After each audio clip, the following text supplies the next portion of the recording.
going here. So I'm sitting in my room wearing green. Probably not a great idea, wearing green. I'll just put that there. And I'm waiting for the timer to pick up here. Should be going good right about now. See what kind of kilobit rate I'm getting. Yep, looks like we're getting a stream going through. I'm gonna move. Oh, well, not gonna move anything.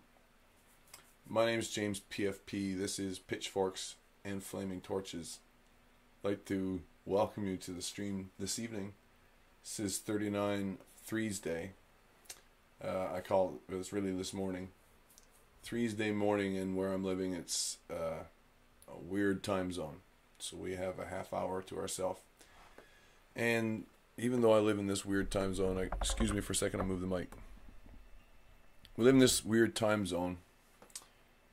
I've got, I also live in between a lot of weird time zones.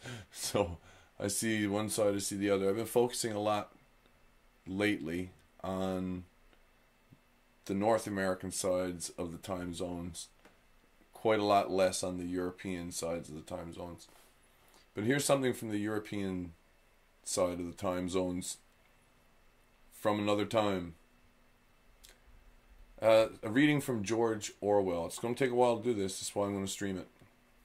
And I'm reading from my phone. Downloaded an ebook about this some time ago. And yeah, I've got things in the background going just to keep you entertained. And hopefully they don't repeat too many times. I should set it to not repeat, probably. I could do that before we get any further. I'll do this for my own. Yeah, not randomized. So these are going to be going in order now. From the book of collected essays by George Orwell. This one was published in 1946. When I first read it, I'd like to put this at the beginning and have it out of the way. When I first read this, I thought to myself, here in several pages, he has laid out basically what he fleshed out in 1984. So it's the TLDR version of 1984. The Prevention of Literature, 1946. About a year ago, I attended a meeting of the Pen Club, P-E-N, the occasion being the tercentenary of Milton's Areopagitica, a pamphlet, it may be remembered, in defense of freedom of the press. Milton's famous phrase about the sin of killing a book was printed on leaflets advertising the meeting, which had been circulated beforehand. One of my favorite ones ever. There were 4 speakers on the platform. One of them delivered a speech which did deal with the freedom of the press, but only in relation to India. Another said hesitantly and in very general terms that liberty was a good thing. A third delivered an attack on the laws relating to obscenity in literature. The fourth devoted most of his speech to a defense of the Russian purges. Of the speeches from the body of the hall, some reverted to the question of obscenity and the laws that dealt with it. Others were simply eulogies of Soviet Russia. Moral liberty, the liberty to discuss sex questions frankly in print, seemed to be generally approved, but political liberty was not mentioned. Out of this concourse of several hundred people, perhaps half of whom were directly connected with the writing trade, there was not a single one who could point out that freedom of the press, if it means anything at all, means the freedom to criticize and to oppose. Significantly, no speaker quoted from the pamphlet which was ostensibly being commemorated, nor was there any mention of the various books which have been killed in England and in the United States during the war. In its net effect, the meeting was a demonstration in favor of censorship. And he's got a little star and asterisk put there. I realize I should probably post my live stream data before I go any further, because I am, trying to pimp myself to some degree on Facebook. And I still have Facebook loaded, and I just closed Debbie by mistake. Options. Allow. Now view channel and so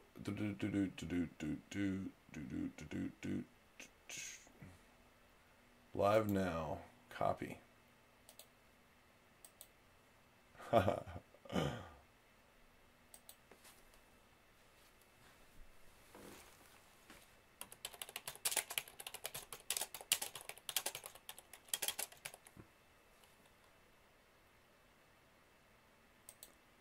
No, that's posted. I'm going to just pick this up where I left off. Oh wow, what's in the background, man? I can't see from here.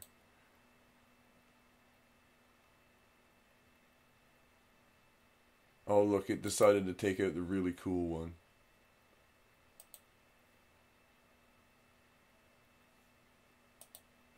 Yeah, it's okay, it'll pop up again. So, in its net effect, the meeting was a demonstration in favor of censorship. It is fair to say that the Pen Club celebrations, which lasted a week or more, did not always stick at quite the same level. I happened to strike a bad day. But an examination of the speeches printed under the title Freedom of Expression shows that almost nobody in our own day is able to speak out as roundly in favor of intellectual liberty as Milton could 300 years ago. And this in spite of the fact Milton was writing in a period of civil war, the author's own footnote. There's nothing particularly surprising in this. In our age, the idea of intellectual liberty is under attack from two directions. On the one side are its theoretical enemies, the apologists of totalitarianism, and on the other, its immediate practical enemies, monopoly and bureaucracy. Any writer or journalist who wants to retain his integrity finds himself thwarted by the general drift of society rather than by active persuasion. The sort of things that are working against him are the concentration of the press in the hands of a few rich men, the grip of monopoly on radio and the films, the unwillingness of the public to spend money on books, making it necessary for nearly every writer to earn part of his living by hack work, the encroachment of official bodies like the MOI, Ministry of Information, and the British Council, which helped the writer to keep alive but also waste his time and dictate his opinions, and the continuous war atmosphere of the past 10 years, whose distorting effects no one has been able to escape. Everything in our own age conspires to turn the writer, and every other kind of artist as well, into a minor official, working on themes handed down from above and never telling what seems to him the whole of the truth. But in struggling against this fate, he gets no help from his own side. That is, there is no large body of opinion which will assure him that he's in the right. In the past, at any rate throughout the Protestant centuries, the idea of rebellion and the idea of intellectual integrity were mixed up. A heretic, political, moral, religious, or aesthetic, was one who refused to outrage his own conscience. His outlook was summed up by the words of a revivalist hymn: "Dare to be a Daniel, dare to stand alone, dare to have a purpose, firm, dare to make it known." To bring this hymn up to date, one would have to add a "don't" to the beginning of each line. For it is in the peculiarity of our age that the rebels against the existing order, or at any rate the most numerous and characteristic of them, are also rebelling against the idea of individual integrity. Daring to stand alone is ideologically criminal as well as practically dangerous. The independence of the writer and the artist is eaten away by vague economic forces, and at the same time it is undermined by those who should be its defenders. It is with the second process that I am concerned here. Freedom of thought and of the press are usually attacked by arguments which are not worth bothering about. Anyone who has experience of lecturing and debating knows them off backwards. Here I am not trying to deal with the familiar claim that freedom is an illusion, and with that claim there is more freedom in totalitarian countries than in democratic ones, but with the much more tenable and dangerous proposition that freedom is undesirable and that intellectual honesty is a form of antisocial selfishness. Although other aspects of this question are usually in the foreground, the controversy over freedom of speech and of the press is at bottom a controversy of the desirability, or otherwise, of telling lies. What is really at issue is the right to report contemporary events truthfully, or as truthfully as is consistent with the ignorance bias, and self-deception from which every observer necessarily suffers. In saying this, I may seem to be saying that straightforward reportage is the only branch of literature that matters. But I will try to show later that at every literary level, and probably in every one of the arts, the same issue arises in more or less subtilized forms. Meanwhile, it's necessary to strip away the irrelevancies in which this controversy is usually wrapped up. I'm going to make sure that I can see that everything is streaming cool. It is. The enemies of intellectual liberty always try to present their case as a plea for discipline versus individualism. This issue, truth versus untruth, is as far as possible kept in the background. Although the point of emphasis may vary, the writer who refuses to sell his opinions is always branded as a mere egoist.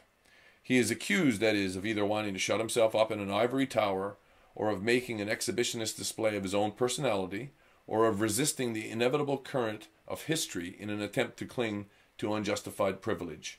The Catholic and the communist are alike in assuming that an opponent cannot be both honest and intelligent. Each of them tacitly claims that the truth has already been revealed, and that the heretic, if he's not simply a fool, is secretly aware of the truth and merely resists it out of selfish motives. In communist literature, the attack on intellectual liberty is usually masked by oratory about petty bourgeois individualism, the illusions of 19th century liberalism, etc., and backed up with words of abuse such as romantic and sentimental, which, since they do not have any agreed meaning, are difficult to answer. In this way, the controversy is maneuvered away from its real issue. One can accept, and most enlightened people would accept, the communist thesis that pure freedom will only exist in a classless society, and that one is most nearly free when one is working to bring such a society about.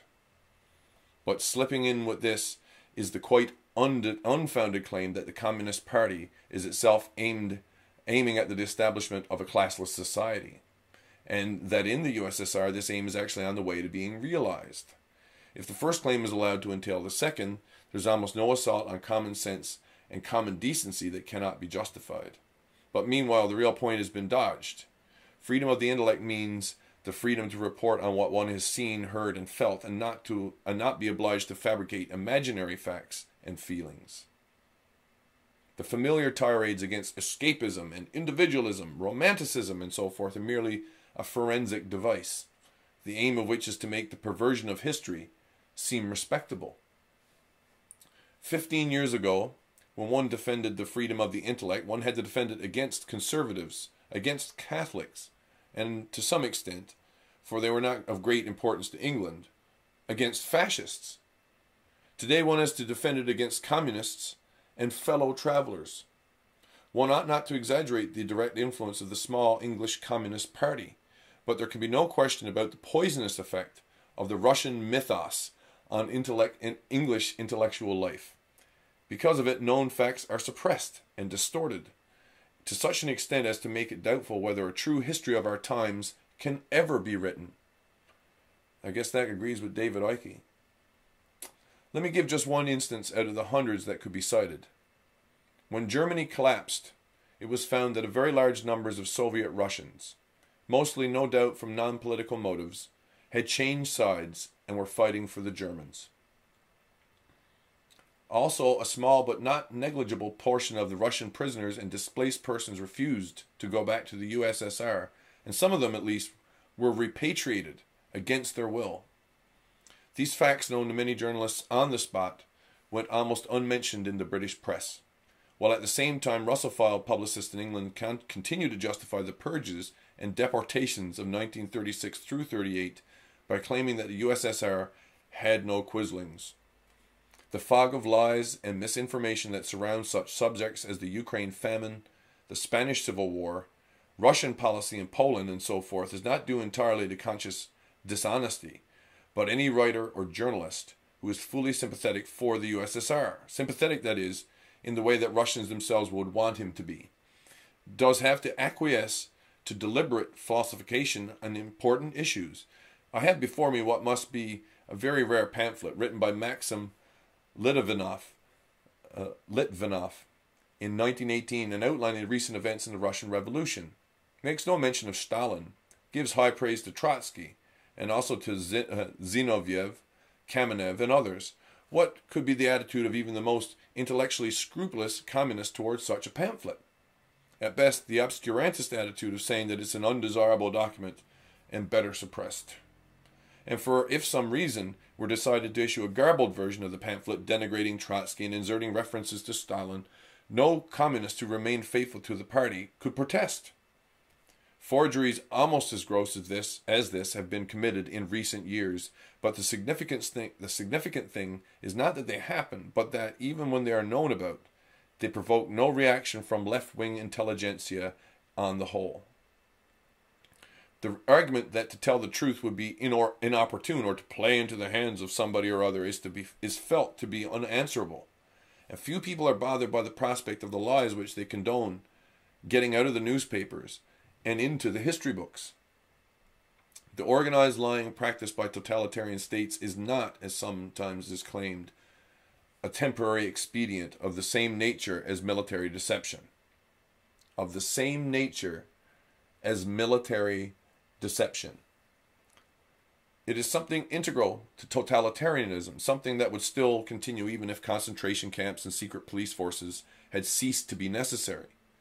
Among intelligent communists, there is an underground legend to the effect that although the Russian government is obliged now to deal in lying propaganda, frame up trials, and so forth, it is secretly recording the true facts and will publish them at some future time. We can, I believe, be quite certain that this is not the case, because the mentality implied by such an action is that of a liberal historian who believes that the past cannot be altered and that a correct history of knowledge of history is valuable as a matter of course. From the totalitarian point of view, history is something to be created rather than learned. Or as I've said before in the past, in Soviet string theory, evidence finds you. It's the other way around. There's something to be created rather than learned. Totalitarian state is in effect a theocracy, and its ruling caste, in order to keep its position, has to be thought of as infallible. But since in practice no one is infallible, it is frequently necessary to rearrange past events in order to show that this or that mistake was not made, or that this or that imaginary triumph had actually happened. Then again, every major change in policy demands a corresponding change in doctrine and a revelation of prominent historical figures. This kind of thing happens everywhere, but is clearly likelier to lead to outright falsification in societies where only one opinion is permissible at any given moment. Totalitarianism demands, in fact, the continuous alteration of the past, and in the long run probably demands a disbelief in the very existence of objective truth. The friends of totalitarianism in this country usually tend to argue that since absolute truth is not attainable, a big lie is no worse than a little lie. And it's pointed out that all historical records are biased and inaccurate, or on the other hand, that modern physics has proven that what seems to us the real world is an illusion, so that to believe in the evidence of one's senses is simply vulgar philistinism. A totalitarian society which succeeded in perpetuating itself would probably set up a schizophrenic system of thought in which the laws of common sense held good in everyday life and in certain exact sciences that could be disregarded by the politician, the historian, and the sociologist. Already there are countless people who would think it scandalous to falsify a scientific textbook, but would see nothing wrong in falsifying an historical fact. It is at the point where literature and politics cross that totalitarianism exerts its greatest pressure on the intellectual. The exact sciences are not, at this date, menaced to anything like the same extent. This partly accounts for the fact that in all countries it's easier for the scientists than for the writers to line up behind their respective governments. To keep this matter in perspective, let me repeat what I said at the beginning of this essay, that in England, 1946, the immediate enemies of truthfulness and hence of freedom of thought are the press lords, the film magnates, and the bureaucrats. The bureaucrats, goddammit. Oh, thank you, George. The bureaucrats. I'm going to pause here for a second because bureaucrats is a nice place for me to put in a footnote. I'm a Discordian or a revised Iridian. Me, James PFP. That's why I said at the beginning this is 39 Threes Day. It is. This is the third day of the week. I use 5-day weeks. That's all I have to say about this. But the bureaucrats, some of the people I've been watching on YouTube, the thing that really makes me laugh, makes me wonder about whether or not they're on the inside or on the outside, if they're trying to intentionally troll me, is the insistence that there's a lot of chaos at this moment in time. And you know what? I have to disagree. I think at this moment in time there is no more chaos than is usually present in the human species as a whole, in the world as it were. But I also see a fair amount of discord existing on the internet when the mainstream media tries to insist on its thing. So there's a huge element of discord, and then there's a resulting amount of confusion which follows after that. And then after that, the bureaucrats come marching in. Oh man, the bureaucrats are the ones who caused the police to pull out and then immediately blame Trump, for Christ's sake. The fucking bureaucrats. Oh, pardon me. So there's that. There's the bureaucrats for you. After that, aftermath is what follows. And I've been thinking lately that you could call that apocalypse too if you really want to. But why you would insist on the apocalyptic event being something which is cataclysmic, I have no idea. Aftermath tends to say that too. But aftermath could also be counting. Could be counting like what remains after the aftermath. Like when everything is cancelled out and you've finally got your solution, you Hegelian you. What do you get? What is the solution? If there is, and I don't want to think there's one solution either. Not at all. I think there's many solutions, and we have to be pragmatic about that. There's also many things which aren't arguments. Film magnate, then in England, the immediate enemies of truthfulness and hence of freedom of thought are the press lords, the film magnates, and the bureaucrats, but that in the long view, the weakening of the desire for liberty among the intellectuals themselves is the most serious symptom of all. It may seem that all this time I've been talking about the effects of censorship, not on literature as a whole, but merely on one department of political journalism. Granted that Soviet Russia constitutes a sort of forbidden area in the British press. Granted that issues like Poland, the Spanish Civil War, the Russo-German Pact, and so forth are debarred from serious discussion, and that if you possess information that conflicts with the prevailing orthodoxy, you're expected to either distort it or keep quiet about it. Granted all this, why should literature in the wider sense be affected? Is every writer a politician, and is every book necessarily a work of straightforward reportage? Even under the tightest dictatorship, cannot the individual writer remain free inside his own mind and distill or disguise his unorthodox ideas in such a way that the authorities will be too stupid to recognize them? In any case, if the writer himself is in agreement with the prevailing orthodoxy, why should it have a cramping effect on him? Is not literature, or any of the arts, likeliest to flourish in societies in which there are no major conflicts of opinion, and no sharp distinctions between the artist and his audience? Does one have to assume that every writer is a rebel, and even that a writer as such is an exceptional person? Whenever one attempts to defend intellectual liberty against the claims of totalitarianism, one meets with these arguments in one form or another. They are based on a complete misunderstanding of what literature is, and how, one should perhaps say why, it comes into being. They assume that a writer is either a mere entertainer or else a venal hack, who can switch from one line of propaganda to another as easy as an organ grinder changes tunes. But after all, how is it that books ever come to be written? Above a quite low level, literature is an attempt to influence the viewpoint of one's contemporaries by recording experience. And as so far as freedom of expression is concerned, there is not much difference between a mere journalist and the most unpolitical, imaginative writer. The journalist is unfree and is conscious of unfreedom when he is forced to write lies or suppress what seems to him important news. The imaginative writer is unfree when he has to falsify his subjective feelings from which his point of view are facts.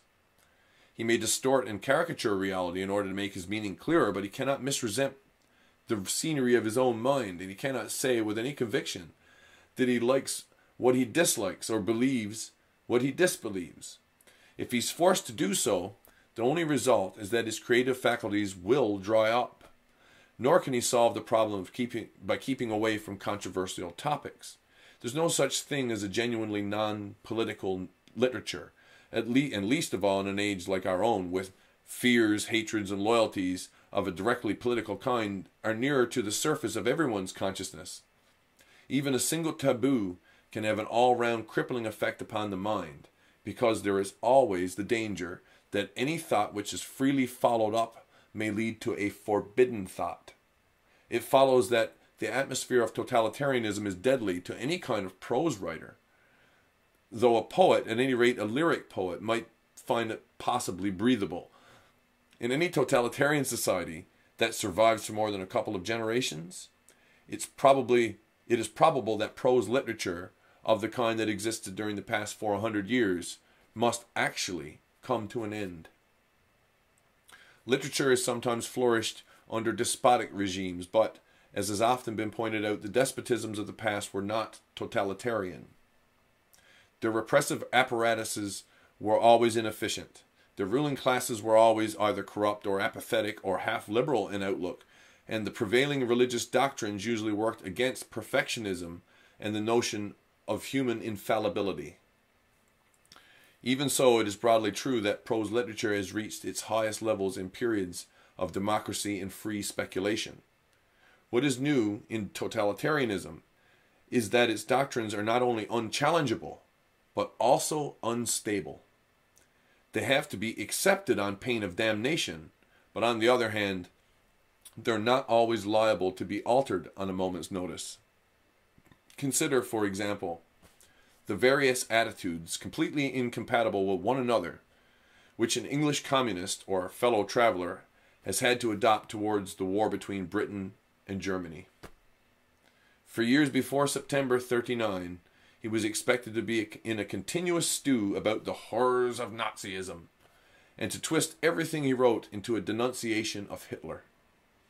After September 1939, for 20 months, he had to believe that Germany was more sinned against than sinning.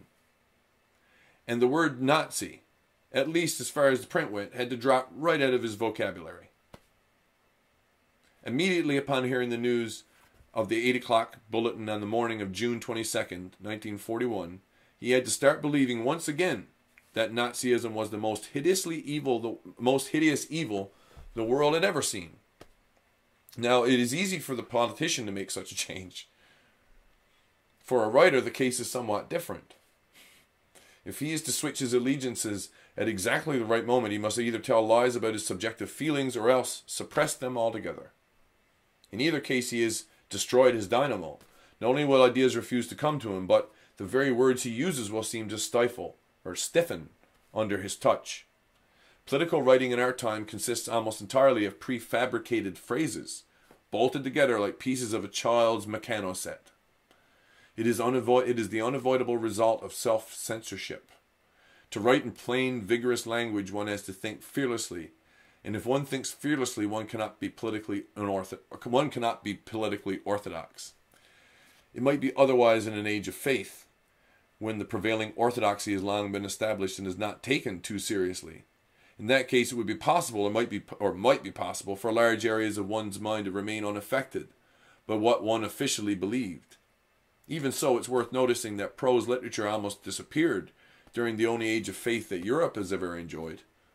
Throughout the whole of the Middle Ages, there was almost no imaginative prose literature, and very little in the way of historical writing.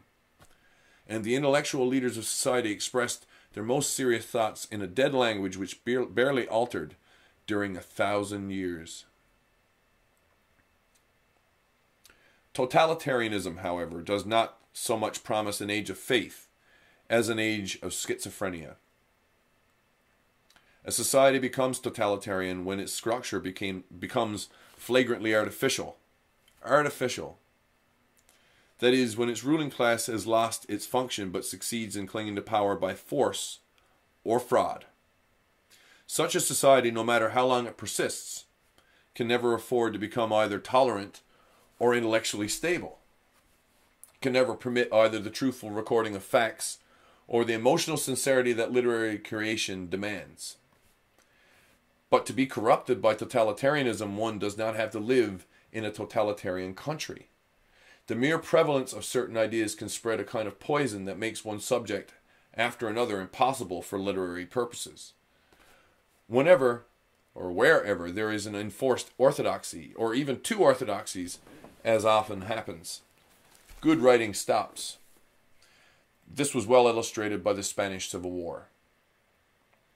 To many English intellectuals, the war was a deeply moving experience, but not an experience about which they could write sincerely. There were only two things you were allowed to say. Both of them were palpable lies. As a result, the war produced acres of print, but almost nothing worth reading.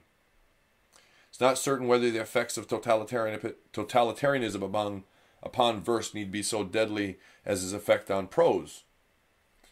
There is a whole series of converging reasons why it is somewhat easier for a poet than a prose writer to feel at home in an authoritarian society. To begin with, bureaucrats and other practical men usually despise the poet too deeply to be much interested in what he's saying. Secondly, what the poet is saying, that is, what his poem means if translated into prose, is relatively unimportant even to himself.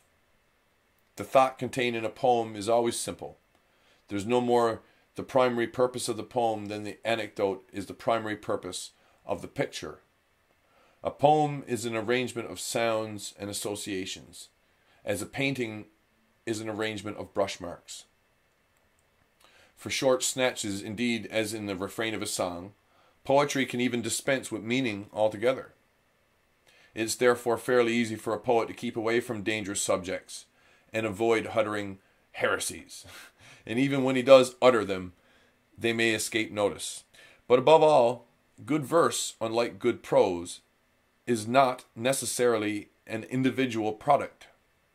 Certain kinds of poems, such as ballads, or on the other hand, very artificial verse forms, can be composed cooperatively by groups of people. Whether the ancient English and Scottish ballads were originally produced by individuals or by the people at large, it is disputed. But at any rate, there are non-individual in the sense that they constantly change in passing from mouth to mouth. And in print, no two versions of a ballad are ever quite the same. Many primitive peoples compose verse communally. Someone begins to improvise, probably accompanying himself on a musical instrument. Someone else chips in with a line or a rhyme when the first singer breaks down. And so the process continues until there exists a whole song or ballad which has no identifiable author. In prose, this kind of intimate collaboration is quite impossible. Serious prose, in any case, has to be composed in solitude, whereas the excitement of being part of a group is actually an aid to certain kinds of versification. Verse, probably good verse of its own kind, though it would not be the highest kind, might survive even under the most inquisitorial regime. Even in a society where liberty and individuality had been extinguished, there would still be a need either for patriotic songs and heroic ballads celebrating victories, or for elaborate exercises in flattery. And these are the kinds of poems that can be written to order, or composed communally, without necessarily lacking artistic value. Prose is a different matter, since the prose writer cannot narrow the range of his thoughts without killing his inventiveness. Poor George R.R. Martin. What? You want to say, like, you want to feel something for poor George R.R. Martin for a minute here? You know nothing, Jon Snow. Oh my. Prose is a different matter, since the prose writer cannot narrow the range of his thoughts without killing his inventiveness. But the history of totalitarian societies, or of groups of people who have adopted the totalitarian outlook, suggests that the loss of liberty is inimical to all forms of literature. German literature almost disappeared during the Hitler regime, and the case was not so much better in Italy. Russian literature, so far as anyone can judge by translations, has deteriorated markedly since the early days of the revolution, so some of the verse appears to be better than the prose. Few, if any, Russian novels have been possible to take seriously, have been translated for about 15 years. In Western Europe and America, large sections of the literary intelligentsia have either passed through the Communist Party or have been warmly sympathetic to it. But this whole leftward movement has produced extraordinarily few books worth reading. Orthodox Catholicism, again, seems to have a crushing effect upon certain literary forms, especially the novel. During a period of 300 years, how many people have been at once good novelists and good Catholics? Asked George Orwell.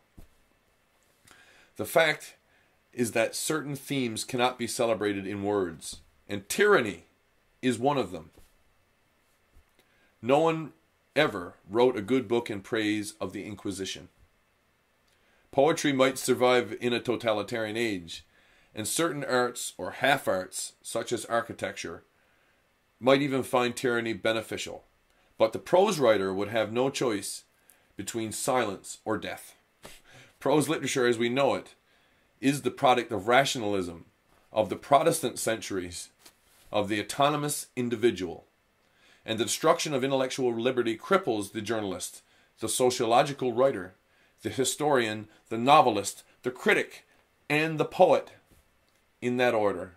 Friends, I have been in reversed order.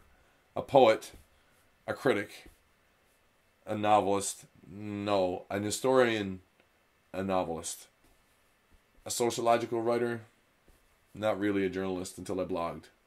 But anyhow. In the future, it's possible that a new kind of literature, not involving individual feeling or truthful observation, may arise, but no such thing is at present imaginable. We did have the rise of the comedian, as not as an art entertainment form, but as an art form too. Seems much likelier that if the liberal culture that we have lived in since the Renaissance comes to an end, that literary art will perish with it. We're very close to the end here. Of course, print will continue to be used, and it's interesting to speculate what kinds of reading matter would survive in a rigidly totalitarian society. Newspaper will presumably continue until new television technique reaches a higher level, but apart from newspapers, it's doubtful even now whether the great mass of people in industrialized countries feel the need for any kind of literature. They are unwilling at any rate to spend anywhere near as much on reading matter as they spend on several other recreations. Probably novels and stories will be completely superseded by film and radio productions. Or perhaps some kind of low-grade sensational fiction will survive, produced by a sort of conveyor belt process that reduces human initiative to the minimum. It will probably not be beyond human ingenuity to write books by machinery, but a sort of mechanizing process can already be seen at work in film and in radio, in publicity and in propaganda, and in the lower reaches of journalism. The Disney films, for example, or for instance, are produced by what is essentially a factory process, the work being done partly mechanically and partly by teams of artists who have to subordinate their individual style. Radio features are commonly written by tired hacks to whom the subject and the manner of treatment are dictated beforehand. Even so, what they write is merely a kind of raw material to be chopped into shape by producers and censors. So also with the innumerable books and pamphlets commissioned by government departments. Even more machine-like is the production of short stories, serials, and poems for very cheap magazines. LRM H was the most published writer in the 20th century, and is mostly published paid pennies by the word. Machine-like the productions of short stories, serials, and poems for very cheap magazines. Papers such as The Writer abound with advertisements of literary schools, all of them offering you ready-made plots for a few shillings at a time. Some, together with the plot, supply the opening and closing sentences of each chapter. Others furnish you with a sort of algebraic formula by the use of which you can construct plots by yourself. Others have packs of cards marked with characters and situations which have only to be shuffled and dealt in order to produce ingenious stories automatically. How is that not what that is, right? It is probably in some such way that literature of a totalitarian society would be produced, if literature were still felt to be necessary. Imagination, even consciousness as so far as is possible, would be eliminated from the process of writing. Books would be planned in their broad lines by bureaucrats, would pass through so many hands that when finished there would be no more an individual product than a Ford car is at the end of an assembly line. It goes without saying that anything so produced would be rubbish, but anything that was not rubbish would endanger the structure of the very state itself. As for the surviving literature of the past, it would have to be suppressed or at least elaborately rewritten.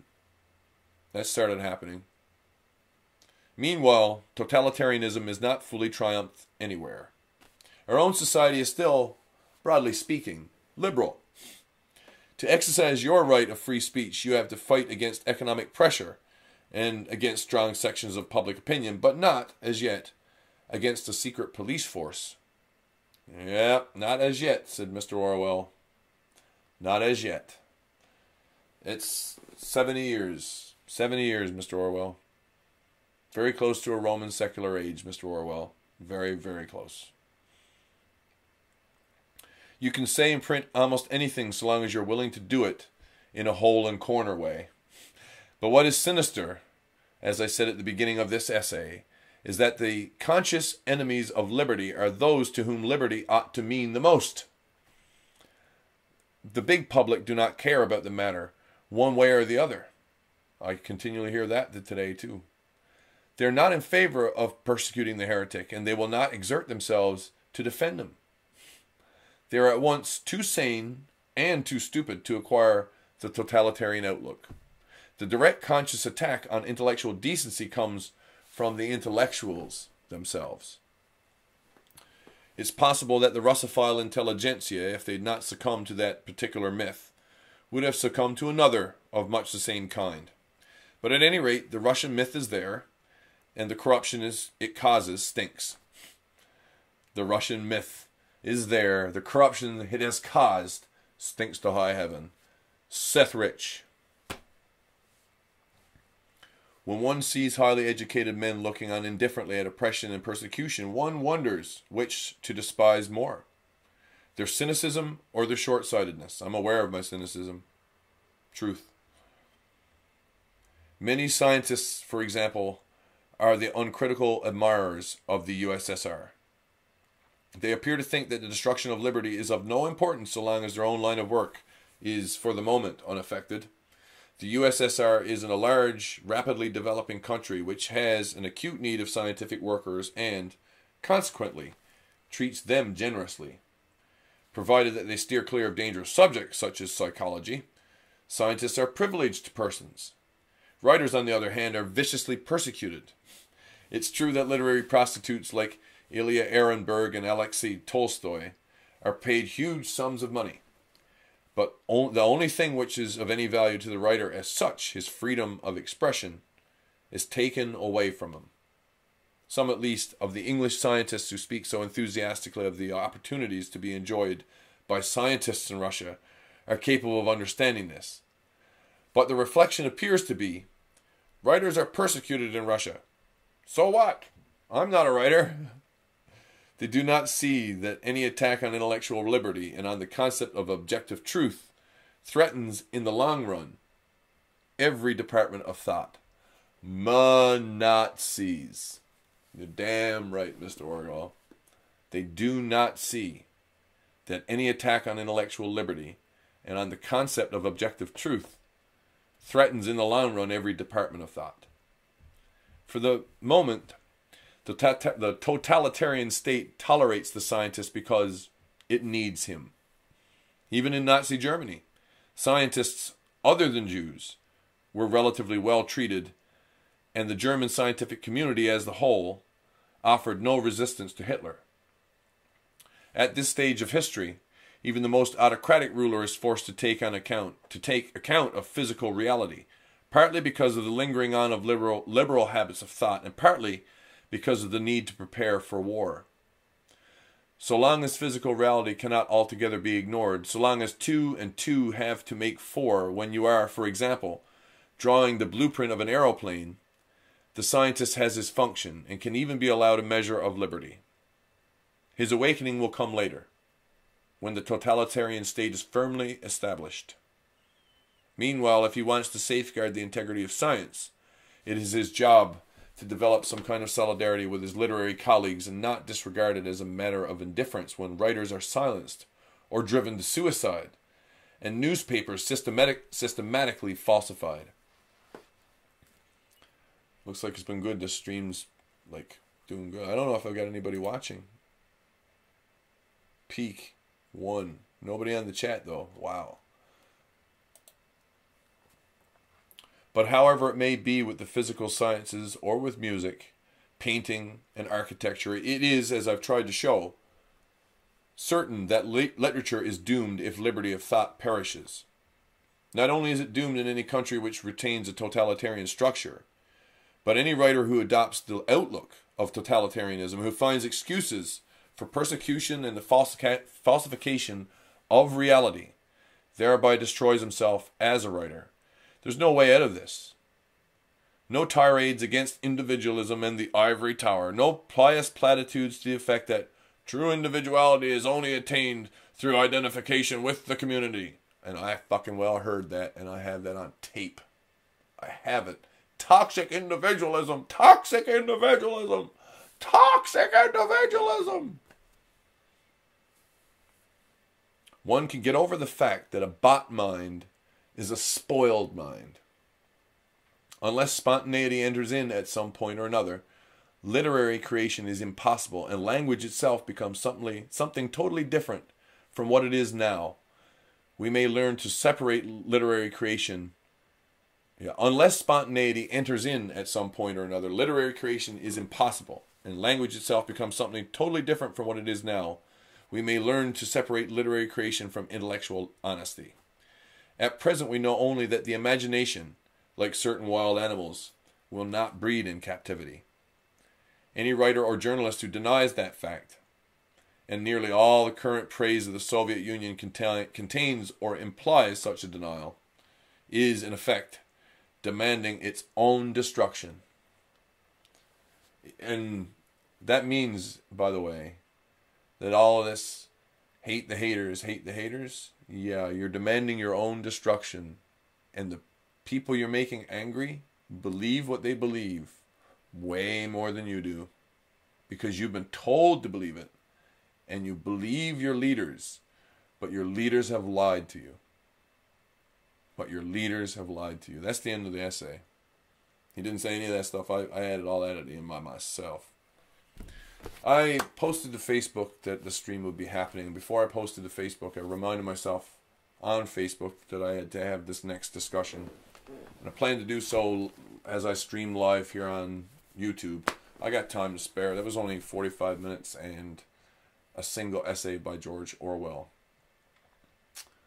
The thing I've been thinking about today is Orwell makes a really good argument in his writing about the Spanish Civil War, which, if not suppressed, is actively to this day being denied by casting aspersions on Orwell rather than even looking at the book and finding out the truth. One of the things Orwell went out of his way to establish is that it is possible to have a classless society where even things which you would imagine, which you've been led to believe must require hierarchy, do not require hierarchy. That is to say, it is possible to live in a radically individual society where you have to respect every individual's right in the moment to be counted as an equal. That means that even if you're in if you're in a militia unit that's pooled together at random by the population, all given the same uniforms and told, you know, that you're gonna be a unit together, but you won't have any ranks, will still be able to work effectively, and the powers that be will deny this fact. They will deny this fact to the blue in the face, but they don't want to be proven wrong about it. Now, I can prove them wrong, and I can prove them wrong right here, right now. This is not even a hypothetical. I can prove them, and I will prove you wrong if you think I'm bluffing or blustering. No, my friend. The proof that the radically anarchistic way of thinking, that it is possible to live or to operate and to have really good communications, like exchange of information, without hierarchy, is the BitTorrent network. You know it. I know it. Everybody knows it. We all know it. There's only two kinds of users on a BitTorrent network. You're either a person who doesn't have all the data, or a person who does have all the data. There's only two states. And the more people that do have all the data, the faster all the people that do not have the data can get the data. And the ideal situation on the BitTorrent network is that everybody has the data. That's to the MIC, that's to the PTB, that's to the ZOG, that's to the whole fucking works of you marching around without your uniforms. I hope you get caught without your uniforms and shot for the spies you are. In a way. I really do. You should at least have the common decency to wear an armband, so that people who are well prepared for the likes of you can pick you out from a long way away. Thank you, Mr. Tarantino, for giving me that idea. But yeah, they should be made to wear uniforms. They should be made, they should be encouraged, I should say, not made to. They should be tricked into wearing uniforms proudly, so that they can find out why it's not a good idea to be marching around fascistically, bullying people into action the way they want to. Radical individualism. Toxic individualism. I heard this word, toxic individualism, last November. This is a discussion worth having. I'm telling this story right now. I've got the proof here in this room with me. I haven't uploaded the proof yet to anybody. But if anyone's going to challenge me on this proof or demands the proof, I've got it and I'll provide it. But here's what happened. I'll tell you what happened. I went to a Communist Party of Canada meeting, and when I went there, I listened, as politely as I could for as long as I could, until finally the spin doctoring which was occurring got to me. And I said, I was saying to them when they were going on their fascist rant, why could it be that they thought that they were so, they could cast their aspersions against fascism when they themselves were acting like fascists. And I could see it, and told them so. And for having identified that their operating principle of we must band together, unite together, and forcibly make people do what we want. We must have Hillary for president. Oh, it was Bill's fault that Hillary didn't get elected. It was Bill's fault, said the Communist Party of Canada. The Communist Party of Canada said that it was Bill Clinton's fault that Hillary didn't get elected last November. In Canada, they said this. How much money did you give to the Clintons, Communist Party of Canada? Tell us, please. For standing up for what I knew was right and not right, being righteously indignant against those communist assholes. You know what I said? You know what I was called? A toxic individualist. And then when they started trying to say that they would eventually have political power and be able to do what they wanted, I said, you know what's really funny? Is that radical, toxic individualists don't even need to be armed with a gun. And there can be a standoff. And there'll be 2 million bureaucracies arraigned against them on the outside. Everybody standing around. The Salvation Army will be there. And the fire department will be there. And the emergency response team will be there. And this team will be there. And like I said, the Sally-Anns, right? The Sally-Anns will be there handing out coffee to all the bureaucracies that are there. There won't be anybody talking to the one guy who's barricaded on the inside. Won't be anybody talking. There'll be all kinds of what if. And they're telling me about toxic individuality. Yeah, you know what I see? I see a lot of bureaucrats who know if people got wise to the way that they're existing, doing jobs that don't need to be done because of the internet, there would be a lot of problems. There would be a lot of problems. So yeah, toxic individualism, they said. Yeah. Yeah, right. Toxic individualism. Without toxic individualism, you know you have? A dead society. A dead and conquered society is what you have without toxic individualism. Yeah, you have a society which has no leaders. And when I say leader, I'm not trying to say a hierarchy. A leader doesn't have to be in a hierarchy. A leader simply has to know how to direct action. And then people who are smart might be able to figure out, whoa, good idea. Instead of, whoa, like a Nazi. Nazis. Stupid fucking rubes. Stupid fucking rubes, man. I'll tell you another story. I first came to university in this city, 1994.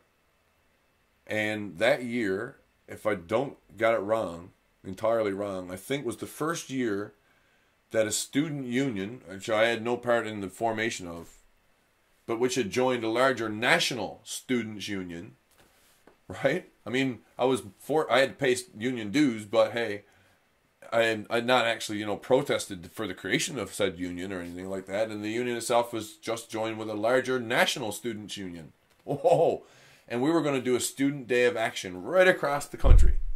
And all of these different places would have all these different students all going out on strike, quote unquote strike, at the same moment in time. Very nice, direct action, proper educational tool in a sense to know that a strike is used for this. But by the time we got to the speechification, it horrified me. Absolutely horrified me. And that night, I called VOCM and called it what I thought it looked like, which was a great big fascistic rally. At the end of the day, I realized that this is all arraigned, but whether or not I agree with it, and at the time I wasn't as much on the left as I am now. I was, but I wasn't. Didn't realize, I didn't have it straight in my head. I was a Christian, was a Bible banger. That made a big difference too. That gave me different eyes when I looked at the way that political power was being used and how people would be misdirected, but not necessarily because any of it was true. So I called it like that on the radio on VOCM that night and was properly, oh man, my grandmother heard me on the radio. Both my grandmothers probably did. 1994. But hey, the left doesn't understand that they are the ones that largely define the power of things like National Socialism. Without the left, there could be no Nazi party. Without them, there could be no Nazi party. Without the left, especially the intelligentsia, there would never have been the ability in Germany to fight the war, let alone to get themselves back on the track to fight a war. Oh. And the people here are willing to argue me over the fact, all Nazis, all right-wingers, blah, blah, blah. You idiot. You fucking idiot. You idiot. Is all I can think to say to them. You're an idiot. You're a willing tool. You can't be this stupid and pretend to have these other views. You must be either a willing idiot or a total idiot. I can't... I don't want to hurt you. I don't want to kill you. I don't want to be rid of you. I wouldn't throw you on... I wouldn't put you in a boat and set you adrift. No, no, no. But I wonder, idiot, why you cannot... Why? Prove it. Prove it. And prove it using something other than a lazy-ass argument. And every lazy-ass argument you throw, I'm going to say lazy-ass argument until you prove it. Because I know I can prove my argument in 3 sentences and no more. And all the evidence will be easily found and lay itself out for you. And you'll have to admit, I was right, you were wrong. So why pretend, idiot? Here's an answer. I just read it there when I started 40 minutes ago. Like the essay of Orwell lays it out.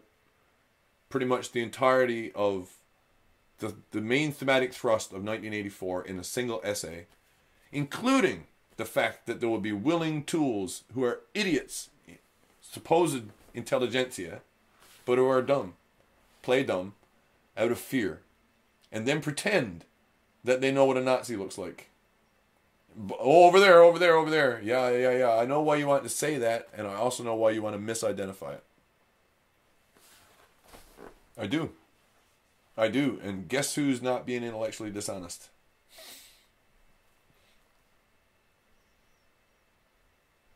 It's beautiful, really. Another story. I'm going to tell you this one. I got an invite to go to a private birthday party, one-on-one, with a person I'd known also during my university years, but before I met him before university, went to university, long since university. We crossed ways during university, and the trajectories just went. We did not cross paths again for years. Linked up on Facebook. Got this invitation. Would you go to birthday party with me?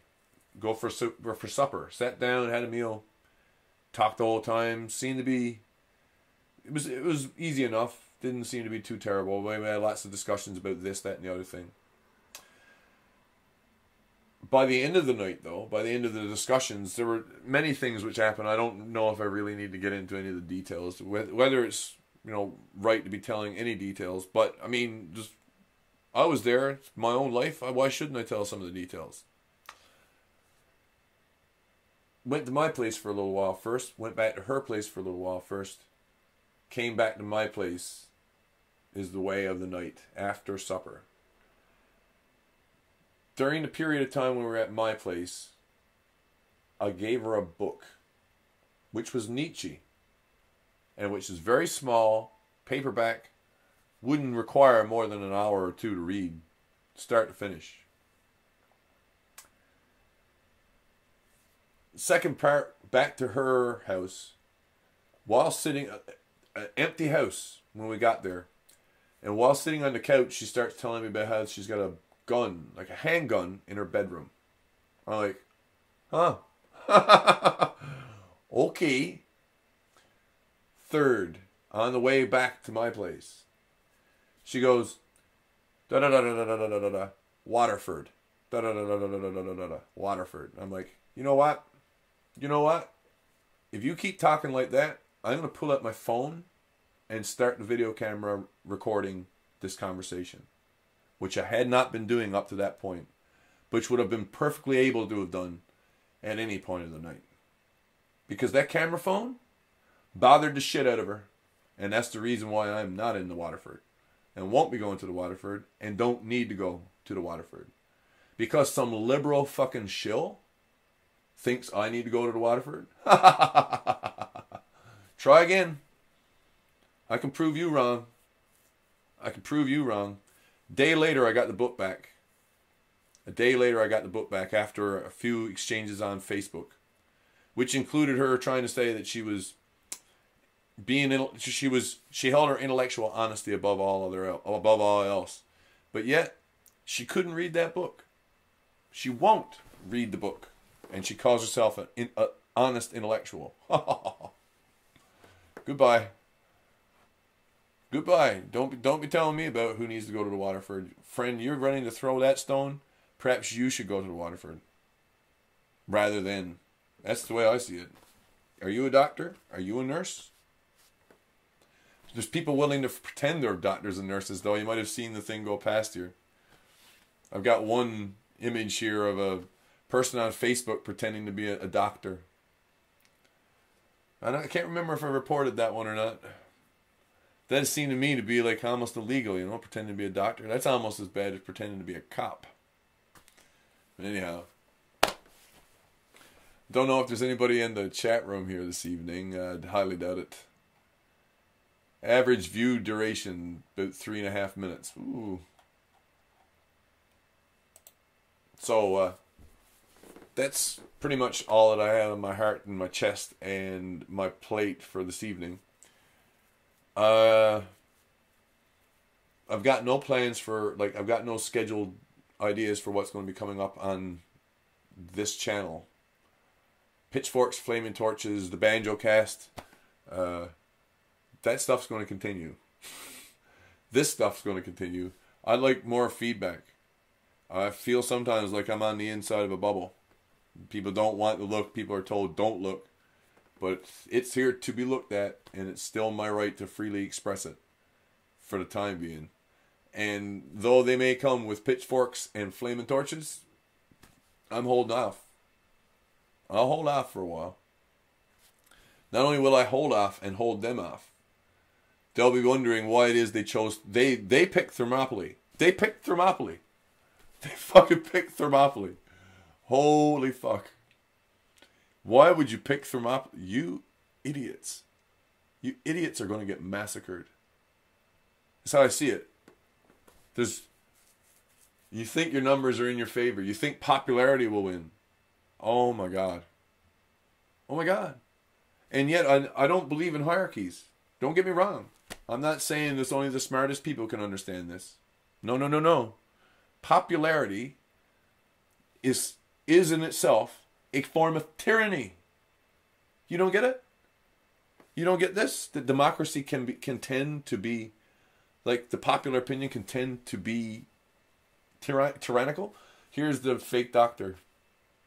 Please contact me. I have something to share with you. Dr. Barbara Johnson. Please contact Dr. Barbara Johnson and let Dr. Barbara Johnson know that Dr. Barbara Johnson does not need to be using Facebook to let somebody know about something you need to be specially contained. No. Sorry. If you need some kind of information from me, you need us to know, you're going to have to get that information another way, or admit that you're not telling the truth. Is it my fault that I can tell when someone's not being really truthful? Is it because this authority, the supposed authority they have? Because this person in uniform wears a doctor in the front, like a little fucking armband? Oh, a doctor. Yeah, a doctor who's going to push a pill? No way. No way. I know it's going to sound like I'm pushing pills at you, but here's your script. I love these pictures. Poverty sucks. Yeah.